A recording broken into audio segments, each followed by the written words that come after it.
Tudo bem com vocês? Estudando bem a lição? A do santuário? Estamos aqui prontos para fazermos nosso pequeno comentário sobre a lição número 6, o dia da expiação. Vamos então fazer uma oração antes desse estudo? Santo e bom Deus que estás nos céus, agora esteja conosco nesse estudo para que nós possamos aprender a respeito do dia mais importante do tempo do antigo Israel. Dia que nós estamos vivendo hoje desde 1844. Abençoe para que possamos compreender e sermos transformados, sermos mudados. Em nome do Senhor Jesus Cristo. Amém. Muito bem, nosso estudo, nosso assunto dessa semana, da semana número 6, do terceiro trimestre, aliás, quarto trimestre, que terceiro, coisa nenhuma, já estamos no quarto trimestre de 2013, é sobre o dia da expiação. Sem dúvida, esse era o dia mais importante de todos os dias e de todos os rituais de Israel, Dia da expiação, você pode traduzir também de uma outra forma mais simples de entender, que é o dia da purificação, Dia da purificação. E então vamos sintetizar esse assunto todo, Vamos fazer o seguinte, vamos sintetizar esse assunto todo. Vejam bem, durante todos os dias do ano, cada vez que algum israelita cometia um pecado, ele tinha que trazer um animal, um animal, um cordeiro, e ele confessava os seus pecados sobre aquele cordeiro. E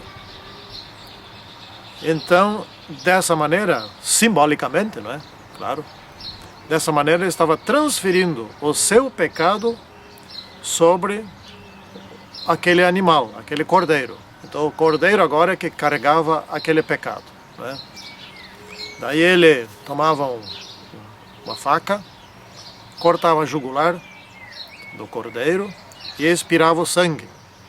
O sacerdote colhia aquele sangue, e colocava com seu dedo nas pontas do altar, o altar de fora. Tinha dois altares, o de fora, o altar dos sacrifícios.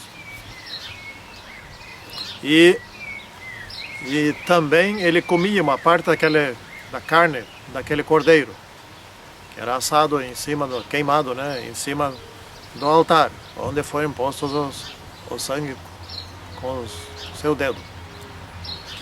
Então, desta maneira, aquele pecado era transferido do pecador para o animal e do animal para o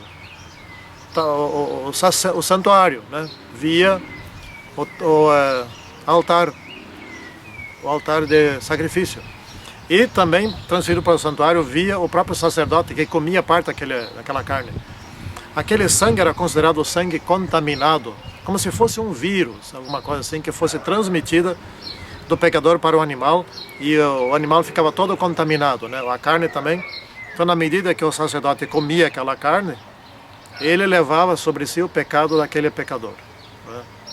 Na medida que o sacerdote entrava no santuário, contaminava também o santuário.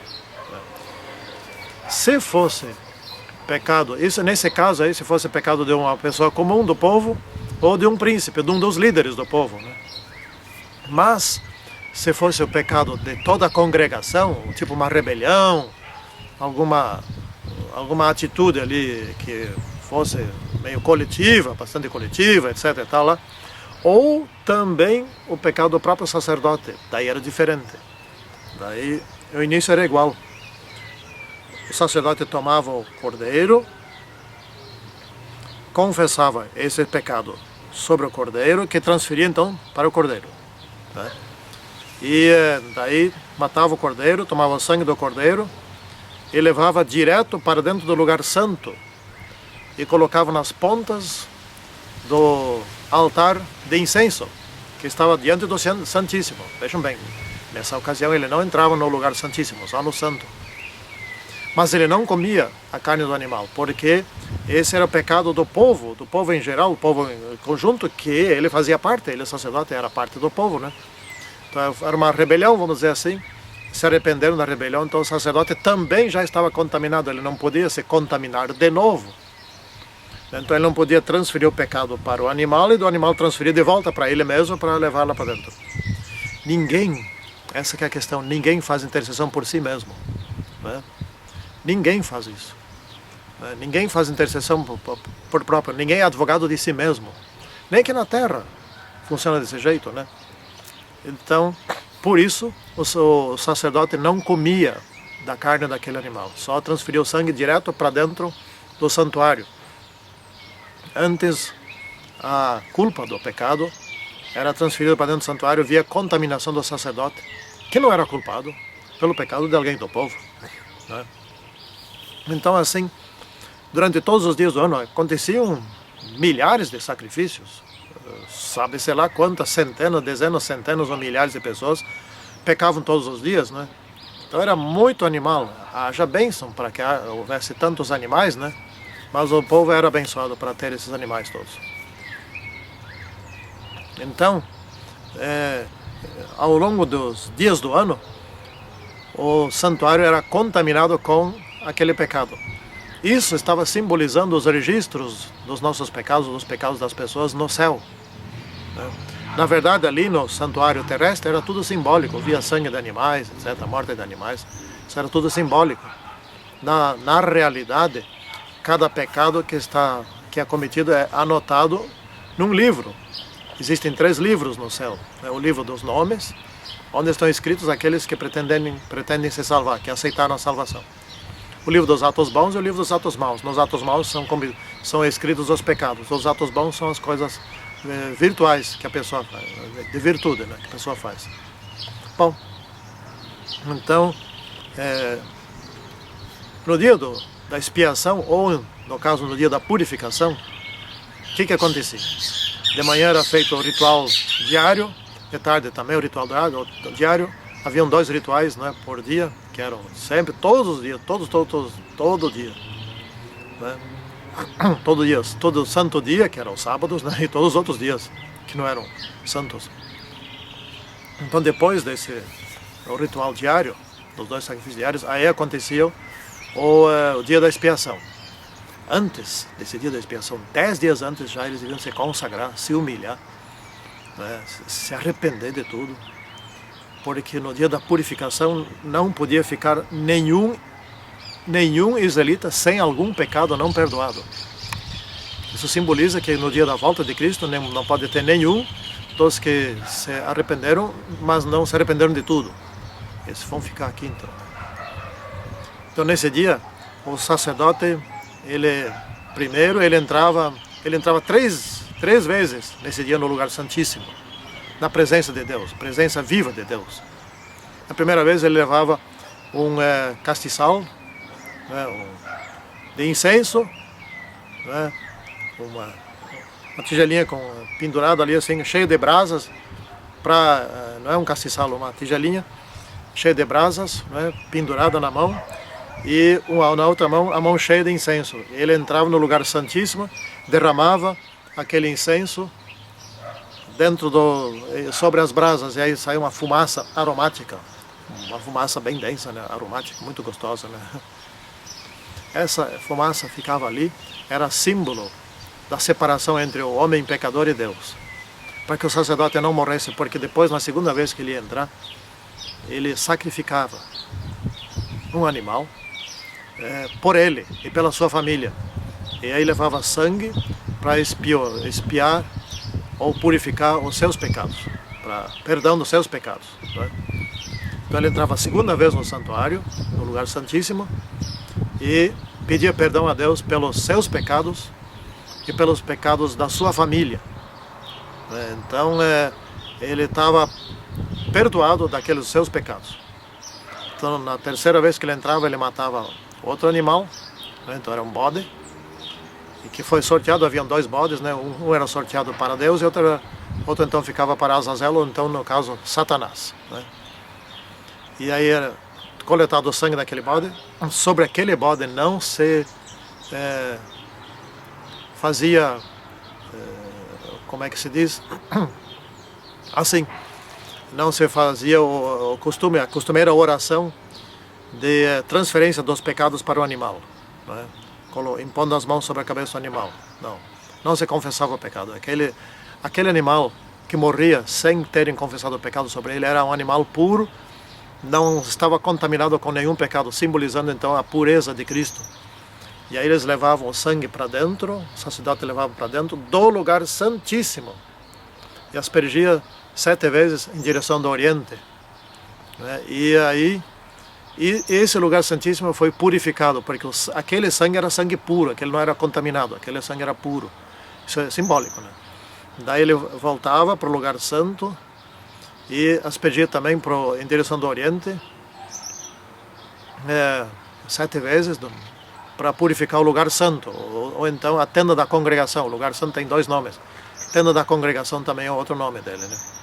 E daí ele saía e já fora do santuário, o que ele fazia? Ele purificava o altar que estava contaminado. Então todo o santuário estava purificado. Estando todo o santuário purificado, não constavam mais ali nenhum pecado registrado, né? E isso significava que também, por decorrência, o povo todo estava santificado, estava purificado. Daí tinha o último ritual, o ritual de Azazel, né? Não confundir com Asa Delta, Azazel. E esse Azazel era o outro bode, né? Nós estamos aqui simplificando de uma maneira que pretendemos que seja didática para que possam compreender. Daí ele pegava o outro bode, que ficou no sorteio, o bode que não ia ser morto, mas iria morrer no deserto. Então sobre esse bode eram confessados todos os pecados que tinham sido, que houve a purificação, e era um poço sobre esse bode. E alguém levava esse bode para o deserto, longe, que ele não pudesse mais voltar, e lá deixava o animal, né? Então isso simbolizava que os pecados iam para o deserto e para nunca mais ouvir falar neles. Atenção, muita atenção, é muito importante o que eu vou dizer agora. A expiação, a purificação do santuário era do sangue do bode para o Senhor, daquele que não confessava um pecado sobre ele, entende? Assim também Jesus Cristo, não foi confessado o pecado sobre Jesus Cristo, ele assumiu os nossos pecados para purificar a nossa vida e purificar o santuário celestial, né? Então eram confessados aqueles pecados que foram purificados sobre o bode expiatório, o bode para Azazel. Mas esse bode não servia para perdoar o pecado de ninguém, nem para purificar ninguém, e sim ele simbolizava a Satanás, que tem que pagar o preço do estrago que ele causou. Mas Satanás, quando for morto, não é morte expiatória, não é morte para que alguém seja perdoado, não. Essa morte passou por Jesus Cristo. Foi Cristo quem morreu. Cristo nunca pecou. Satanás é cheio de pecados, é o maior pecador de todos. O sangue de Satanás não serve para purificar coisíssima nenhuma. Mas sim, quando Satanás for enviado para o deserto durante 1000 anos, durante o milênio, logo depois da volta de Cristo, né, que está muito breve, ele vai ficar no deserto curtindo os pecados que ele fez acontecer aqui nesse mundo. Em síntese, resumindo, esse é o dia da expiação. Há mais coisas para estudar no dia da expiação. Por favor, estudem bem a lição desta semana, da semana número 6, né? Que é muito importante. Alguns detalhes ainda que nós poderíamos acrescentar aqui são, por exemplo, no dia da expiação, nos outros dias comuns, a movimentação de pecados era de fora para dentro. Vinha alguém do povo, trazia o seu pecado sobre o cordeiro e entrava lá o pecado para o lugar santo, né, para dentro do lugar santo, e contaminava o santuário.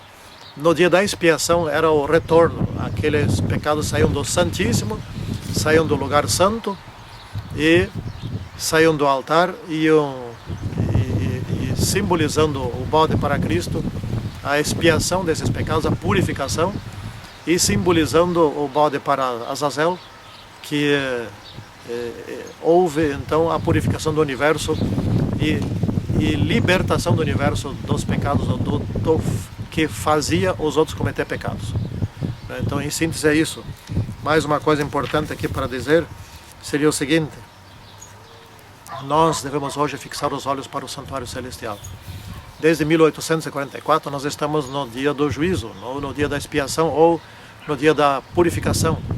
Jesus está dentro do Santíssimo, olhando nome por nome, começar pelos mortos, e ainda deve estar nos mortos, nome por nome, verificando se todos os pecados de cada pessoa foram perdoados. Se todos foram perdoados, são apagados os registros nos livros do céu, e finalmente então do livro onde estão escritos os pecados, os meus pecados, é tudo apagado e não há mais registro, está purificado. Portanto, posso ser salvo como cidadão do reino celeste. Permanecem os registros no livro dos bons atos, esses vão permanecer, e permanece no registro dos nomes, o nome daquele que foi salvo e que vai ser salvo, e que não se perde no dia da volta de Cristo, vai ser levado. Então, esses que têm seu nome, que permanece o nome no livro da vida, esses não consta mais nenhum pecado, não se fala mais nisso, foi tudo purificado. Um dia foi perdoado, quando pediu perdão, na hora já foi perdoado, e depois foi purificado, ou seja, os seus registros foram apagados para sempre. Havia os registros, lá estava escrito pecado de fulano de tal, assim, assim, assim, e do lado estava escrito assim, perdão. E no dia que chegar o seu julgamento, vai ver se está escrito do lado do pecado, de cada pecado, perdão, então vai ser apagado e esse está salvo. Em síntese, é assim que nós devemos entender o dia da expiação. Espero que vocês estudem bem essas lições, em nome do Senhor Jesus Cristo. Amém. Santíssimo Senhor Deus, ajude-nos a viver de acordo com a época que nós estamos vivendo, o solene tempo de expiação, solene tempo de purificação. Nós devemos nos humilhar, devemos nos santificar para que possamos viver de acordo com esse tempo. Em nome do Senhor Jesus Cristo. Amém.